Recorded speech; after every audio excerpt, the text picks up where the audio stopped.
Welcome to the Squirrel Tale. On this episode, I'm doing another book review. The book I'm talking about today is Powder Horns and Their Architecture by Madison Grant. So before we get started, if you like my book reviews, hit that like button. So I first want to talk about why I got this book in the first place. So if you've ever entered accoutrements at the Gunmakers Fair at Kempton, you've probably heard of the Madison Grant Award, named after the author of this book. It is the most prestigious award given for the accoutrements, and the judges would always talk about him very highly. He was one of the people that was very influential in preserving the history of long rifle accoutrements. I was unable to ever meet the man, but I was curious who he was, so I bought this book he authored. So here I have a clip from the Gunmakers Fair in 2022 of the award being talked about. The Madison Grant Award, and I'm pretty sure everybody kind of knows what that is, but you know, Madison Grant was an incredible individual, and you kind of think of it, you know, as you're laying in your bed or sitting in your room, those kind of items that he probably would have gathered around to him because they were that special to him. And we look for those kind of items because they exude everything that Madison wrote about and talked about throughout the years.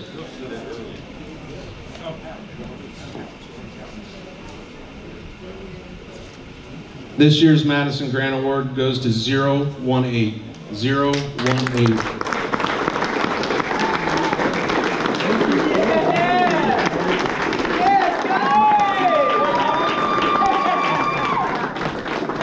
So now on to the book itself. The book goes through different types of horns. One thing I like about this book is it gives your simple, common man's horn a place to shine. It has a full selection on the simple horns and the history behind them, something other books do not show. There's many books that and understandably they're about engraved powder horns. They're going to show horns with high levels of engraving.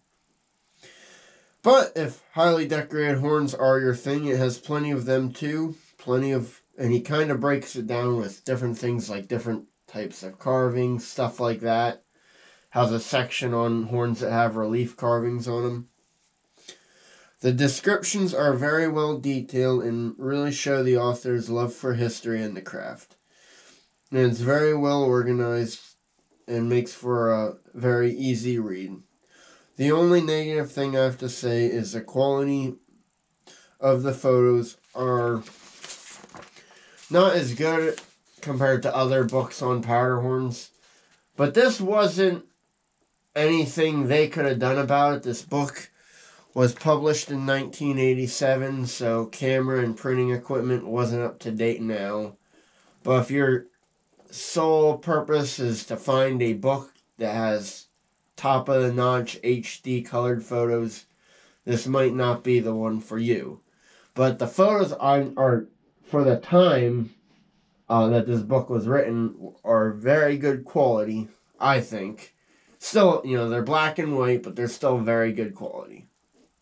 Now, when I got this book, it was not in print, so you had to look on the used market, and this copy here, as you can see, it's a little rough, is actually an old library book that a library decided to part on and put it up on eBay. So that's how I acquired it. But overall, I think it's an excellent book.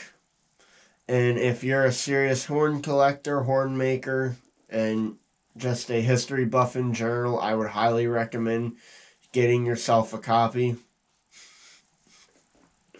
It's important that we keep the history of the people who kept this hobby alive around, know where we came from.